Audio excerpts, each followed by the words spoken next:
Yo, Diddy is in jail. He already went to trial. He was already sentenced to over 4 years in prison. The case is done, right? And somehow, new lawsuits are still dropping on this man like it's raining. Now we have a former child actor suing him anonymously, claiming something happened at a Hollywood networking event back in 2007. And I'm watching this and I'm telling you that something about this whole situation is starting to feel very familiar to me. Very MJ. Very Michael Jackson. And I don't mean that in the way that you think. So stick with me because today we're going deeper than just the headlines. So here's where things stand right now. As of June 9th, TMZ reported that a man filing anonymously as John Doe is suing Diddy. He says he was a child actor. He says he was underage at the time. He says they met at a Hollywood networking event in 2007 and Diddy pulled him aside to speak privately, and that's when the alleged incident happened. Diddy's team responded. His people call the claims false and ridiculous. It's just another liar and a long list of people trying to get on the money train, encouraged by personal injury lawyers. Diddy's team has been saying this same version of false and ridiculous since 2023. And some of those cases turned out to be not so ridiculous at all. Now, to be clear, these are allegations. We don't know who this person is. We don't know the full facts, but since this is breaking news, we need to talk about the bigger picture that's happening here. Let me give you the full picture so nobody is confused about where this case actually stands. In September 2024, Diddy gets arrested. Federal indictment, racketeering, ex-trafficking, transportation for prostitution. But the RICO charge was the one that everyone thought that would put him away for life.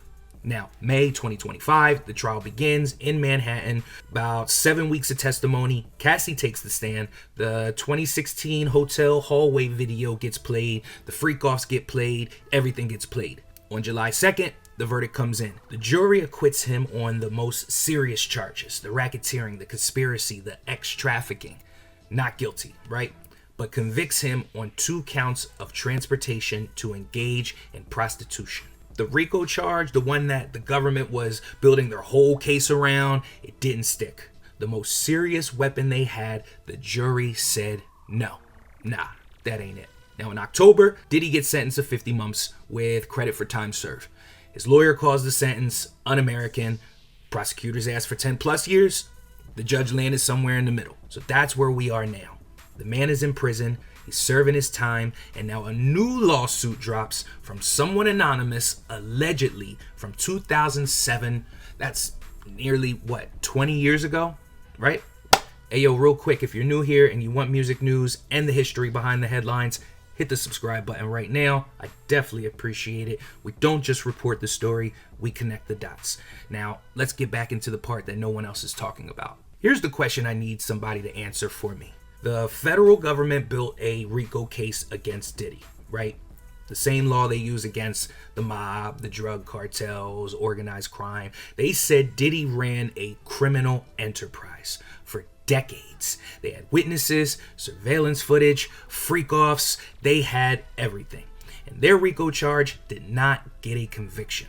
Now, a lawsuit drops with an allegation from 2007, 17 years before he gets arrested.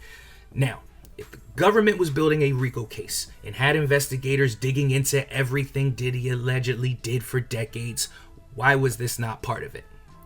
Why is this surfacing now as a civil suit from a John Doe while the man is already behind bars? Now, here's what I'm not saying. I'm not saying this person is lying. I'm not saying this did not happen. What I am saying is that the timing of the suit dropping after a criminal conviction is a very specific pattern. And the pattern has a history in the industry. When you're convicted, even on lesser charges, you become a target. Because now the legal system has already pointed you as the bad guy. You are now the bad guy. Juries in civil cases are not the same standard as criminal courts. In civil court, You only need a claim of evidence. Once there's a criminal conviction on your books, you're easier to sue. You're easier to win against. And in some cases, the payout potential is enormous because the target is someone who was worth hundreds of millions of dollars. And look, I'm not a lawyer, but I do know how to follow incentives. And right now, the incentive structure for filing a civil suit against Diddy is very different than it was in 2002. You feel me? Now I want to talk about Michael Jackson, and I want to be very clear about what I mean, because the comparison cuts both ways. Michael Jackson faced allegations back in '93. A 13-year-old boy, his father demanded money from Michael before anything went public. There was no agreement that was reached. The allegations went to LAPD. They found no physical evidence. The criminal investigation closed in '94 when the family declined to cooperate. So MJ had to settle civilly, not because he was guilty, but because his business advisors told him that the lawsuit would cost him more in bad press than the settlement. And here's what the settlement did. It didn't clear his name. It didn't bring closure. What it did was send a signal, right? It sent a signal to every person with a financial gain that Michael Jackson will pay. More allegations then followed, and then a criminal trial in 2005, and MJ was acquitted on all counts, not guilty on everything. Michael went through two separate waves of allegations, was convicted in the court of public opinion while being acquitted in actual court, and to this day the debate continues even though he hasn't been with us since 2009. Rest in peace, Michael. Now, I'm not here to say Diddy is Michael Jackson. These are two very different situations with very different facts. Diddy was convicted, MJ was not, and that matters a lot. But what I am pointing to is the pattern of how the music industry and media handles a powerful black man when he falls. The way allegations multiply after the first crack in the armor, the way civil suits pile up once there's blood in the water, the way the defense goes from this is false to this is a money grab. And sometimes they're right and sometimes they're not. And to the public, we rarely get to know the full truth either way, right? Diddy's team calls this new accuser part of the money gravy train. That's the same language that was used around MJ. And the question we always have to ask is that defense being used to protect someone innocent or to discredit someone telling the truth? And that's not a question I can answer, but it's a question we need to be asking. So here's what this Diddy situation exposes that nobody wants to talk about directly. Diddy was the most powerful man in hip-hop for decades, right? Bad Boy, Sean John, Combs Global. He had business relationships with everyone, labels, brands, politicians, celebrities, you name it, he knew them. The federal indictment said he used his music industry influence to coerce people. His own businesses were named as part of the alleged criminal enterprise, and yet the RICO charge didn't stick. It didn't stick. The most serious charge, the one that would have dismantled everything and probably implicated a ton of other people, didn't get the conviction. The government said he ran a criminal enterprise through his business for years, and the jury said, nah, not proven. But he's going to prison for 4 years on lesser charges. How does that add up? What it tells me is that the truth of what happened in the industry, who knew what, who enabled what, who looked what way, will never, ever come out through the criminal justice system. It might come out in civil suits. It might come out in a book.